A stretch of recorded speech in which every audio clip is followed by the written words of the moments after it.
Welcome to the Cardboard and Cotton Podcast. My name is Owen. I am extremely excited to present something to you that I've been really passionate about for my entire life, and that's just talking about sports. Quite frankly, I've been wanting to do a podcast for a while now, and I hope this is the best means of kind of elaborating upon my knowledge of sports and my own take on certain athletes and the history of things. But specifically, I'm going to talk about the jerseys that they're wearing, the sports cards that they don, and different things like that. I think it'll be a fun thing. At the end of the show, there's going to be a slide or area where there's contact sheet and everything. And I would love to hear some feedback, get some thoughts from you all out there, those watching, listening, just to see what you all think. Yeah. And I'm really excited. So let's get started. Episode 1 today is about David Cone, legendary MLB pitcher for the Royals, Mets, Blue Jays, Yankees, Red Sox. David, and I'm wearing his jersey right now, can't see it, but it's the 98 World Series championship that the Yankees won. A very dominant season by David and the Yankees. But he calls baseball for the Yankees, but David's just, I don't know, David's just different. A little bit of a hothead, something that I kind of admire because people that are passionate about things, I just appreciate those that are passionate. I don't think you can do anything if you're not passionate about it. If there's no passion, there's no fire in your belly for wanting to do something, then there's no real reason to step out of your comfort zone and do it. So David definitely displayed that on the diamond and has displayed that in life. So it's impressive that he has done that for as long as he has. So props to him if he ever watches this. Heaven forbid on my part, but it'll be interesting. David Brian Cone was born on January 2nd, 1963 in Kansas City, Missouri to his parents, Edwin and Joan. He attended Rockhurst High School in Kansas City, Missouri. He was a star quarterback and point guard of those teams winning district championships. Unfortunately, high school did not have a high school baseball team. So he played summer ball in a collegiate early collegiate baseball league called the Van Johnson League. And Van Johnson actually helped found the American League at the beginning when Major League Baseball was created in the 1900s. And in his playing days, he stood 6 foot 180 pounds. He batted lefty, but he threw righty, which is very interesting, at least in my opinion. Alas, he was slightly ambidextrous, of course, or amphibious, as some may say. And it's cool seeing a player that could do it both ways, not necessarily would throw with both hands, but would bat the opposite of how he would throw, and well, vice versa. His nicknames are Coney and Conehead, with the last name Cone. I think that's pretty expected. Pretty expected. His personal heroes: Oscar Madison of The Odd Couple, which I've never seen the show, but I know the general synopsis of it. I think that checks out for David overall. And then Jackie Gleason, which is actually a card that I will show later that features David and Jackie on it. It was a 99-2 Pinnacle, I think. And it talks about his idols, and interesting card for sure, having those two seemingly unrelated characters on that. He was drafted in the 3rd round, 74th overall, 1981 MLB draft, the same draft as Tony Gwynn, John Elway when he was drafted by the Yankees, but never actually played for the Yankees, Fred McGriff, Sid Fernandez, Yankee legend Paul O'Neill. I must say a lot of Yankee legends, because I am a Yankees fan. Unfortunately for many of you out there, I'll try to keep my bias aside. But regardless, Yankee legend Paul O'Neill. He started out in the minor leagues to play rookie ball for the GCL Royals Blue team. He started out with a 6-4 record and a sub-3 ERA. Overall, in the 81 season, he did really well. There weren't any trading cards available for that early on, but as you can see, as we get into 82, there were some available. There was one as an interesting error card available. He's promoted to Charleston Royals in the Single A South Atlantic League. Had a great season with a 9-2 record and almost even 2 ERA. This is featuring the 1982 TCMA minor league pre-rookie card, featuring a misprint of Spiro Saltis on the back. So the front is a picture of a very early young David Cone. He's probably 19 in this picture, I believe. And then Spiro's stats are on the back, and it's the same version. So like for Spiro's card, where Spiro's in the front, you have David's stats and information on the back. So definitely a printing error, but something that's interesting nonetheless. Continuing 1982 into 1983, He played for the Fort Miles Royals in single A ball for the state league, having a manner continuing his amazing season with a 7-1 record, a little over 2 ERA, and unfortunately, 1983 season during his early spring training minor league game, he tore his ACL and was right in the collision for home plate, so he missed the whole season. And then 1984, when he came back, he was promoted to the famous Memphis Chicks team and the Double-A Southern League. He struggled quite a bit with an 8-12 record and over 4.5 ERA. Pictured here is a pretty cool card. 1984 TCMA minor league pre-rookie card. And the pre-rookie card, like specifically about that, I want to make a note on that. Traditionally, like with your baseball card manufacturers, the rookie card is the first professional, like MLB Pro card that the rookie will have being their first season. So anything before that is a pre-rookie card, which is just a take on producing trading cards available for players that have not truly made the big leagues yet. That goes for all the major other sports leagues and everything. So David Cone, and some of the cards that shows Dave instead of David, or regardless. But I think this card's pretty cool because the green really pops. In the 1985 season, he was promoted to the Omaha Royals in the AAA American Association. Continued to unfortunately struggle as a starter, going 9-15 with over a 4.5 ERA. Interesting enough, the Royals won the World Series that year. And I do believe that had he continued on the trajectory and wasn't hurt in 83, he would have already been in the bigs with the Royals and likely would have won a World Series ring. In 85 with the Royals, had he not been injured and had he not struggled so poorly with the Chicks and then with the Royals still in the 84 and 85 seasons consecutively. It pictures his 85 TCMA minor league pre-rookie card. Nothing too much to hoot about this one, just a simple picture of him and Omaha Royal jerseys up front.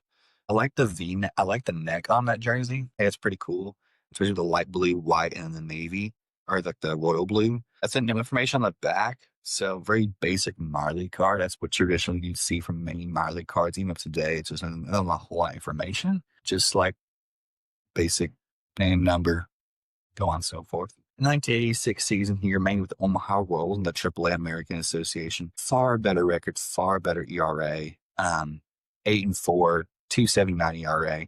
He was moved to the bullpen, which is part of the reason I feel like he did a lot better overall. Pictured is his 1986 TCMA and Pro cards, Marley recards. I like the pink on the TCMA. I think it pops well with him. It's just like, hey, over here. And he's just chilling. And then him just ready to wind up for a pitch in the Pro cards rookie card, or pre-rookie card. So nothing too crazy there. Obviously 86, so mostly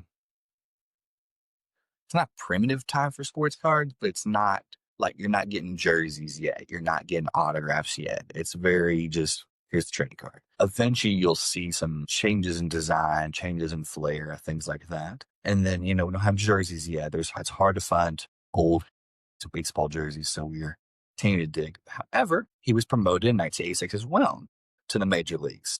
He debuted on June 8th, 1986, in relief of previous Cy Young winner Brett Saberhagen versus Minnesota.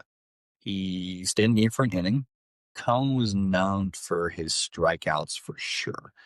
He had Mala's pitching style after former Red Sox player Luis Tiant, and his pitching style was so much less on the arms and more on the lower body, like conditioning his lower body to be able to move in just a way that he could increase his velocity and raise that. Overall, with the Royals, his debut was okay, nothing too crazy. He wore jersey number 13, and it's pictured in the picture, and then I found a jersey from his rookie season. It's the Wilson tag, so the Royals used Wilson up until 86, and a little bit after 86 into 87, 88. I think there's pictures, should be pictures that you can see that in a moment. They switched to Rawlings in 87 up, and I appreciate having a jersey with that as well. Yes, 87. So the powder blues, lovely powder blues the Royals have. Bo Jackson, as hopefully some of y'all may have seen, wore a lovely powder blue jersey when he played for the Royals as well in the late 80s too. He attended the 87 spring training with the Kansas City Royals and is featured on this Donruss rookie card from 87. I do not have this card. I don't have a whole lot of David Cone cards, as he predominantly played in the junk wax era of baseball. I feel safe to say that. And I'll explain more of that as we get into the it's more closer to like the early 90s, later into the 80s. On March 27, 1987, David was traded to the New York Mets, where he was converted back into a starting pitcher.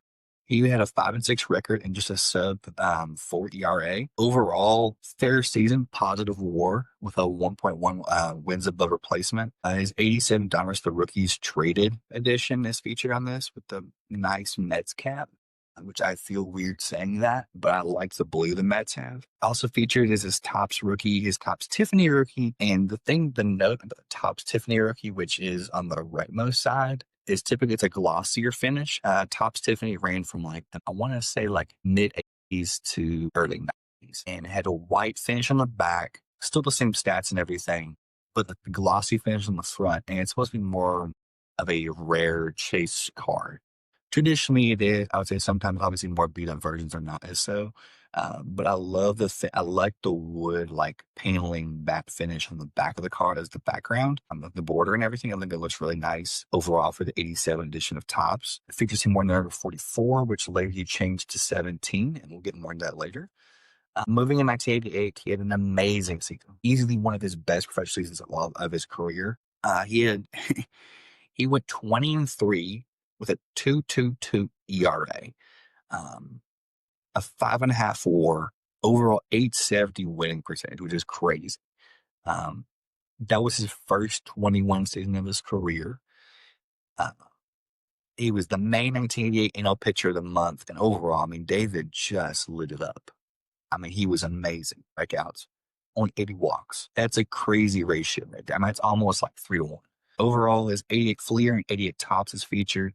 88 Fleer, I just thought it was a simple design. It kind of looks like candy strips in the background. And of course, with Topps being the trademark baseball card, you have to include the Topps. Nothing too crazy there with the Fleer and the Topps as well. Then on May 22nd, 1988, benches cleared when David hit Pedro Guerrero with a pitch. At least in my opinion, it was a curveball, and Pedro kind of leaned into it and then took major offense to it because Pedro Guerrero. My dad would probably disagree as he's a Dodgers fan. David was later named to the 88 All-Star game. In the jerseys and picture featured, his All-Star jerseys feature, I was able to find that the Mets use Rawlings as the brand of choice for their jerseys. Most teams did as well for that era.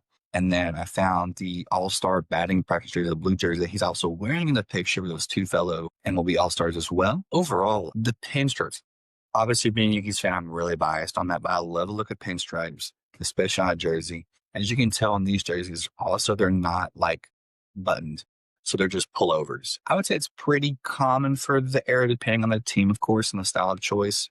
But the Mets word mark looks great. I like the orange. So yeah, going into continuing in the 88, he finished third in the NL Cy Young for Best Pitcher and 10th in the NL MVP vote. He did write a brief column in the New York Daily News about the MLB playoffs, specifically about their opponent, the LA Dodgers, in the NLCS, talking about kind of what a joke their closer, Jay Howell, and starter Orel Hershiser were. It didn't go very well. His teammates were begging him to stop doing that column, around the column about that.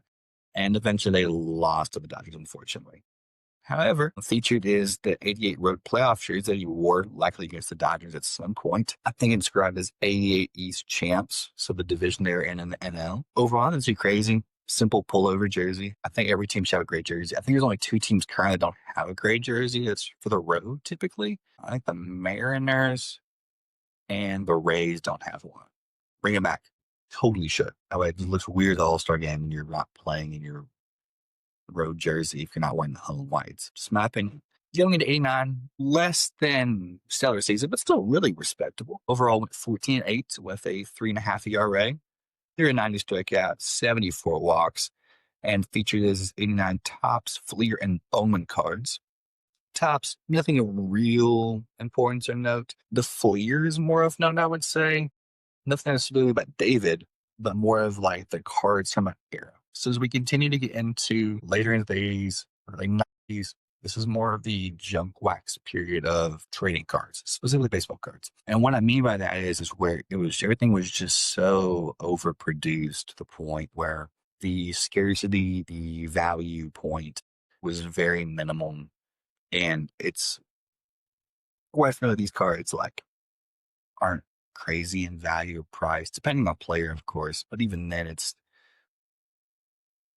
almost better used as kindling than it is for any collectible use of all. Yeah. The 89 Fleer specifically, I want to make a note on that. The Bill Ripken Fun Face card. It's not really Fun Face. That's a card you all should look up. Great, excellent card. Very funny. And then the Bowman card. I have that somewhere, and that's not really David's signature. I've got some cards later that I'll feature that shows actual signature. I don't know if that was his signature at one point, but that's not his signature like later in his career. Heading into 1990, had a 14-10 season, so still rack up some more losses, but not too crazy. 3.23 ERA. Overall, amazing amazing total strikeouts. 233. Led the NL in strikeouts that year. Only walked 65 batters. Only. Like it's almost 4-to-1 ratio on that. Featured is his 1990 tops and score, which as you can tell, nothing too crazy there. I do like the design on tops. Like it's simple. It's iconic. I have a lot of them. Being a baseball card collector, you're going to have a lot of them, especially the time of era. And the score as well. I got plenty of those too. Still 944, 891. Interesting season from David. 329 ERA. And you lead the NL strikeouts again with 241 strikeouts. 73 walks, a bit of an uptick there. 4-4 WAR. And he did switch his jersey number to 17 and 91 to honor his former teammate Keith Hernandez, which is in the picture before the switch, of course. And then you got featured the 91 tops and score K-Man card. I think that the K-Man card just looks sick. I think that's part of the base set. So while it was an insert, and what I mean by insert is where like they're printed less in the base where the common cards are. So they're just randomly inserted as inserts, obviously, hence the name, into packs, into boxes, and things like that. And then the 90 top, and crazy of a note with that, obviously still featuring his 44 jersey number until 92. You'll see some 17s, I believe. Continuing in 91, though, on August 30th versus the Reds, David pitched an immaculate inning in the 5th inning, becoming the 16th NL pitcher and 25th MLB pitcher to do so. So in that, what an immaculate inning is where a pitcher takes only 9 pitches with little to no contact on the ball to get 3 straight outs. So 3 straight strikeouts, which it happens to strike out the side, but in 9 pitches, that's impressive. But just little feats like that I find so interesting and memorable. And later that year, on October 6th, the last day of the season versus the Phillies, David struck out 19 batters in one game, 18 of them swinging, which is the second most all-time for strikeouts in an MLB game. Tied second most. Actually tied most in Mets franchise history with Tom Seaver, and he was named NL Player of the Week for that week as well in 91. It's cool to see him just work the hitters in the interesting counts, difficult counts, and then just cook them. Absolutely cook them. He had a pitch he learned from Gaylord Perry, Laredo slider. And it just the way that ball would just break. And it's such hard to track, hard to hit. And it was so impressive that he just did it effortlessly. It was just easy for him. And not so easy for the hitters, obviously. 92, and you can see the Gleason card now.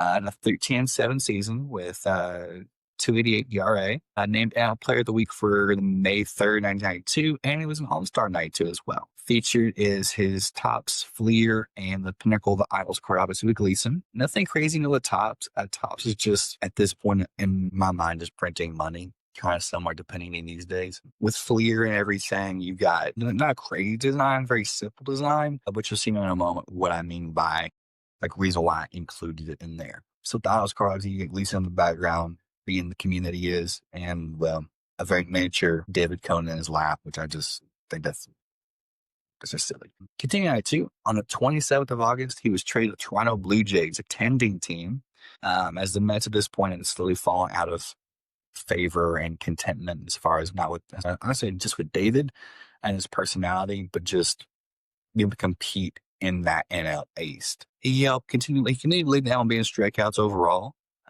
and noted his Fleer and then scorecards, trade cards with the Blue Jays, and him standing in the Sky Dome at Rogers Center.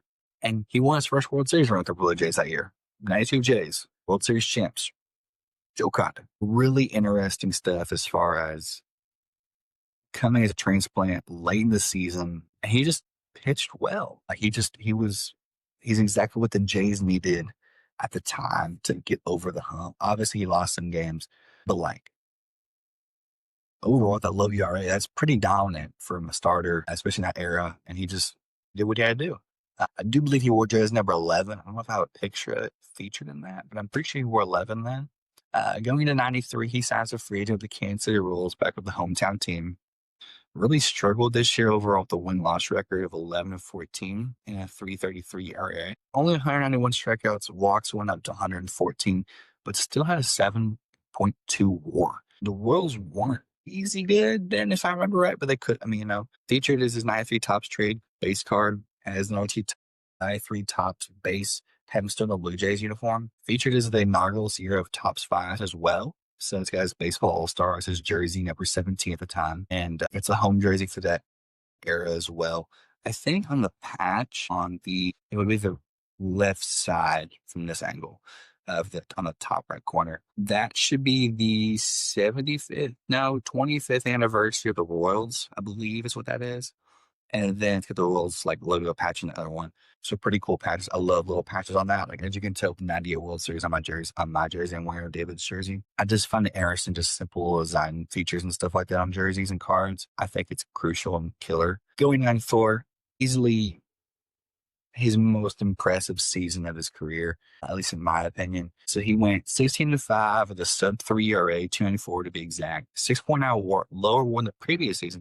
However, he was the AL Player of the Week for the 22nd of May 1994, AL Pitcher of the Month, and All-Star that year. So featured as his Topps finest, and then issued All-Star jersey and picture as well. So I never four Topps, them too crazy. Kind of looks like a baseball diamond a bit. And then Finest. I just love the look of Finest. It was the precursor to Topps Chrome. Chrome came out in 95. It just really like was the precursor to all of the refractor and chrome-esque cards that you see today in most modern cards. It's just cool. It looks cool. The border, it just looks that futuristic kind of design element and everything. It's just really interesting. Obviously, the All-Star game as well featured changes number 22 as to 17. But in the baseball cards, obviously the picture from the previous season, so he's still 17 on the baseball cards. Continuing 94, though, despite the MLB players strike, though, which did shorten the season quite a bit, he still won the AL Cy Young and finished ninth in the AL MVP vote.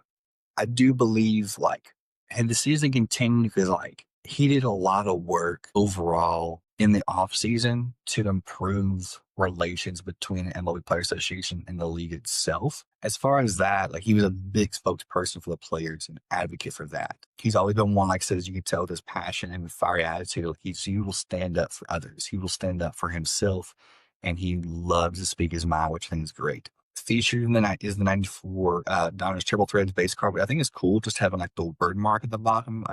It's kind of like a silhouette where you can kind of see through and see his leg there and everything. Simple leg kicking picture, and then the starting lineup card. The reason I featured the starting lineup card specifically is growing up, I had a lot of those collected. Not David Cohen specifically, but a lot of the football ones. And I just thought it was important to include something that was more me related. Not that I don't have of the cards that featured there me, but it was just interesting to see that in starting lineups, real quick, I don't think I mentioned that, is the little miniature action figure. They're on a little stand, but they're the little action figure kind of guys, and they're just in their playing motion of sport, whether it be hockey, football, basketball, baseball, or other sports as well. Overall, just really cool to collect and have. And then David Cone, just obviously being featured on ones, it's pretty cool.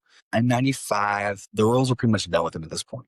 So they was traded back to the Blue Jays on April 6th because that was literally 4 days after the strike had just ended on the 2nd of April.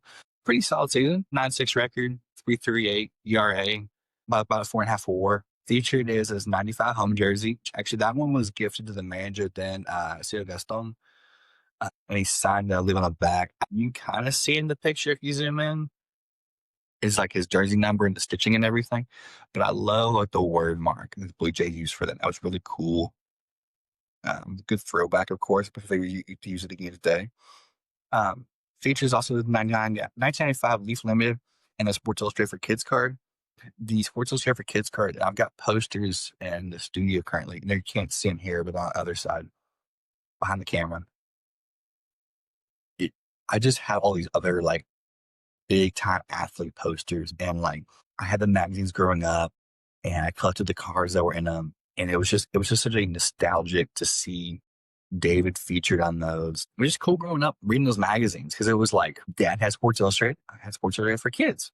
That's what we did. And it was just cool catch up on the news, having a more kid friendly tone towards certain things, different topics, right? What athletes were like your favorite food cereal was, different kind of music was, what they like to do as people. I just think the people aspect is so important and sometimes under highlighted in sports sometimes, especially in the agony of defeat. You don't, it's just the camera's right on like the towels over their head and they just don't want to be in the spotlight right now. Obviously, it's going to happen, but it's just so interesting to see players, athletes, just be human, just like we all are, you know? So yeah, continuing 95. July 28th, he was traded to my beloved New York Yankees, having an amazing finish to the season with a 9.2 record, 3.82 ERA. Led the MLB overall innings pitched with 99 combined pitch innings with the Yankees and now remaining with the Blue Jays as well. He finished fourth in the AL Cy-Young vote and features a 95 road jersey, classic Yankees gray. Nothing too crazy of note on that heading into 96 and so on and so forth when David was playing for them. Not just because David was playing for them, but it didn't hurt either. 96, he had a 7-2 record, sub 3 ERA, and then a 2.8 WAR. We'll get into it in a moment as far as why those stats are so limited in scope as well. In 96, top space, nothing too crazy. David, little bitty David, featured in the bottom left as well. His pitching style as well. You've got the nice 96 Topps Chrome Refractor, inaugural Topps year, and then some really cool looking cards of note as well, rare and valuable too. The Select Certified Edition Red out of 1,800 and the Blue out of 180. Really cool parallels. Like they kind of look like a film on them, a protective film. Obviously, those on those two have been peeled, but just really crisp, clean design on those 96 cards. So in May, David was diagnosed with an aneurysm in his right arm and throwing shoulder. So he was obviously selling for a good portion of the season. He did return Labor Day, however, and won the 96 World Series with the Yankees. Featured is the Fleer Smoking Heat insert, which I think really brings out not only his eyes, but really just the passion he played with and just that fiery spirit. David, and even if you listen to him on calls for Yankee games today, or just baseball games in general, Cone just has an attitude towards him on things. And I think it's that swagger, it's that persona. It's just cool. And plus he threw really hard too, which was cool. And then his feature is the 96 home jersey signed by him to the famous Yankee pinstripes. Can't ignore that. 97, 12-6 record, sub 3 ERA, 97 MLB All-Star. Then overall great season from David. Featured is his Topps base car on top, Topps Chrome on the bottom, and then the elusive Flair Showcase Legacy Collection Rose 0 out of 100. And those cards specifically are so condition, condition, what's the word? Like condition sensitive. I mean, you can buy packs or boxes of them today and it'll run you a pretty penny. No doubt about that. It is a very elegant design for sure. Hence Flair Showcase Legacy Collection. But it's just, I like the blue. I like the kind of like dots, the shimmer on it. I don't have one of those myself because they're quite expensive and I'm not willing to drop that kind of money on that kind of cord right now. But I love the feature that I just love like the multiple images shown, David with the classic Yankees cap on, and just, it's a cool looking card. In 98, he had his second and final 21 season of his career, 11 seasons in between his 80, no, it was 9 seasons. It was a decade, I believe, between his 88 season and the 98 season, of course, with 21 seasons. He went 20-7, about 3.5 ERA, a 4 WAR, and overall the 98 Topps base card. Simple design, not really a pretty design, but definitely a good action shot. I believe that's the Yankees like 75th anniversary patch on his jersey on that one. Really neat design. And then this beautiful die cut of Leaf Fractal Matrix die cut Diamond Access Executive Proof out of 50. Quite a mouthful, but really just a simple, cool die cut featuring David, and it's limited print run out of 50. I like the blue on the background. I like the pitching motion. Just a cool little card. And 98 Yankees. I mean, can't go wrong, you know? Continuing in 98, he was named AL Player of the Week on July 5th, 1998. He was July 98 AL Pitcher of the Month, and he finished fourth in the AL Cy Young vote. Again, he was awarded the 90 Hutch Award, which basically is like Comeback Player of the Year award, more or less, kind of showing resiliency and really just a determination to come back and improve. He was also 98 World Series champion, his third World Series of his career. And then featured is the 98 Top Stars base card, almost out of 10,000. And another Flair Showcase Legacy collection, this time row 1, also out 100. Same thing with the previous one, very condition sensitive, very cool look, very collectible, very rare. Even with 100 copies, like they just don't pop up every day. The fact I was able to get some images from a ComC on them is pretty cool. They're quite collectible for sure. For sure. Just due to their scarcity and condition sensitivity, especially. Heading into 99, he continued to excel overall. He was 12-9 with about 3 over 5 WAR. He was 99 All-Star as well.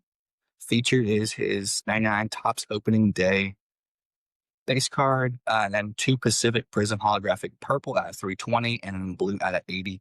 I love purple and I love blue. And I just feel like that's just a pretty cool card. I don't necessarily love like the word mark on the bottom and how it's numbered, serial numbered, but I think the colors in the background are cool. They're pretty. And yeah, it just shows like him throwing a pitch. So why not? Now, David 3, amazing game. And I know this amazing game. A perfect game on July 18th versus the Montreal Expos. It was the 16th perfect game in MLB history and the 247th in MLB history as well. Obviously, he was named AL Player of the Week for that week, of course, and quite frankly, it's got to be the crowning achievement of David's career. Quite simply, it was an amazing, perfect game. It was Yogi Berra Day at the park that day. And they celebrate Yogi Berra like no one else could. Obviously, being a Yankee catcher legend, a Yankee legend in general. If you ever get to watch this game, like you could see the hype in the crowd build after each inning. After it becomes clear, like, hey, this could be crazy. This could be the one. Obviously, there's not been many perfect games in MLB history, so just to see our Yankee player do it, and there's been 4 times I believe Yankees have pitched a perfect game, which. Going back to Yogi real quick, Don Larson was also in attendance, and Don Larson threw a perfect game in the World Series. Yogi Berra caught that game. Just an absolute perfect game. It's cool to have Don and Yogi in attendance, of course. And there's a picture of him embracing Yankee catching. A later Yankee manager, Joe Girardi, later featured in 99 Flair Tradition update. And then him getting a standing ovation with dugout. I mean, David just gave it his all that day. So everybody and the fans, they were eating it up in Yankee Stadium, all Yankee Stadium, for David just to have his moment. And he is certainly well deserving of that moment. Wrapping up 99, he finished 6th in the AL Cy Young vote. He was yet again World Series champion, his 4th ring, and then featured as his 99 Flair Showcase Legacy Collection again, this time row 3 out of 99, and then the 99 Road World Series jersey. However, going in 2000 and later in his career, that was basically his last pivotal, highly memorable moment of his career. After that, he just fell apart pretty much. 4-14 record in 2000, almost a 7 ERA, negative WAR. Still won the World Series, but he struggled. I mean, he really did struggle. Features his 2000 Topps Chrome and Flair Tradition cards. Simple designs on each of them. I do like the Flair Tradition, especially because of the signature on that, and that is legit signature. I like the middle initial feature on the B for Brian. And just a classic look on the Flair Tradition overall. Heading into 01, he signed as a free agent. Unfortunately, the Boston Red Sox, the Shacks, Boston. 9-7 record, so he did improve some there. 4.3 ERA overall, positive WAR almost 2, but he clearly he was far from his glory days, as the boss would put it. And so the features 2001 Donruss, Leaf Limited, and then a picture of him who's clearly looking dejected on a mound, which I mean, hey, if I was playing for the Red Sox, I would too. Not to worry, though, I'm sure we'll do an episode on the Red Sox at some point, so we'll cover that later. Going into 03, because he sat the 2002 season. Nobody signed him. He just kind of took a season off. He signed as a free agent in the New York Mets in '03. Not a crazy record. Played 5 games for him, starting for 6.5 ERA, -WAR. And he retired before June due to a chronic hip issue due to how his pitching style was. And that concluded his MLB career. Overall, not quite Hall of Fame worthy, but not quite Hall of Pretty Good worthy. Just kind of Hall of Pretty Great, maybe. Somebody needs to make that. Maybe me, maybe somebody else. I don't know. Great respect for Hall of Pretty Good, by the way. If anybody's listening, watches that or follows that, that's really cool. Really, really cool stuff right there. Featured is his 03 Upper Deck pin picture with his spring training jersey on. And then this is his batting practice jersey. He wore jersey number 16 instead of 17 or 44. He wore 16, I believe, to honor Doc Gooden, former Yankee and Mets legend. Heading into the miscellaneous cards now with the Mets, because cards at this point started to feature more jerseys, early 2000s jerseys, relics, autographs, something like that. So I just really want to make some note of this. You've got the Upper Deck Ovation, a piece of history bats on the left side, where this guy's game used baseball bat. From his early days with the Mets. 03 Donruss Timeless Treasures, material ink out of 100 with a nice pinstripe patch and good signature right there on the silver. And then you get 05 SP Legendary Cuts Glory Days patch autograph. One beautiful design card. I like the focus on him, little bitty patch, and a simple signature on there. David Cone. Just amazing looking cards. It would be wonderful to have in the collection. Unfortunately, I don't at the moment, but potentially soon there could be a change in that. Obviously, I gotta make note of my Yankee cards because it's just amazing to see a Yankee legend like David play the way he did and be featured in cards the way he was. You have the 03 Upper Deck Yankees Signature Series Pride of the New York autographs. I look at the card. It's got like the Yankees team freeze at the very top of it. It looks cool. Overall, great design. And then the 08 Topps updates and highlights Ring of Honor World Series champions top with the 96 team. Ring of Honor, just like that whole design, because in 08, they Topps didn't just do this for just baseball, they did it for football too. And I have a bunch of the football inserts from that year. And it just looks cool. I don't know how else to describe it. It's just like with the Ring of Honor, it just looks cool. The 21 Topps Archive Signature Series Retired Clear Edition Buybacks 1 of 1. So obviously it's from David's perfect game where he's just saluting the crowd and he's relishing the moment of his perfect game. It's a 1 of 1 on 1 in the world. And it's just really cool to see cards like that where players sign on old card and on card, obviously. So it's not like a sticker print on. It's just, it's just a cool looking card. Capturing a moment in history where he balled out. He was David and he lit him up. More miscellaneous Yankee cards. Featured is 05 signature, Ultimate Signature Edition. Signature no hitters out of 250 with Don Larson, aforementioned Don Larson's perfect game of the World Series as well. And then I had to include my boy CC in this. 2020 Tier 1 dual autograph out of 10 with CC Sabathia, with both of them signing it and both of them having game use chunky patches in there. You can't get a better book than that. I mean, that just right there, that's a baseball card right there. As a baseball card for sure. Cool to see it. So I got sources, stats, everything, clips, cards, jerseys, of course, a few jerseys, because why not? Thank you all so much for just listening, watching, taking in this episode. This will be posted on YouTube, Spotify. I've got an email set up for comments, contacts, and everything like that. TikTok as well, which I'm figuring out. And then Instagram was going to be on the way. I appreciate you all greatly. This has been a lot of fun to put together and talk and just kind of experiment with. Any and all feedback, please reach out to me. If there's something I can do better, something I need to do more of, do less of, I'm all ears for it. I'm not saying I'll do everything, but I will do what I can within my power to improve and do better. So I appreciate y'all greatly. Thank you all so much. Owen out.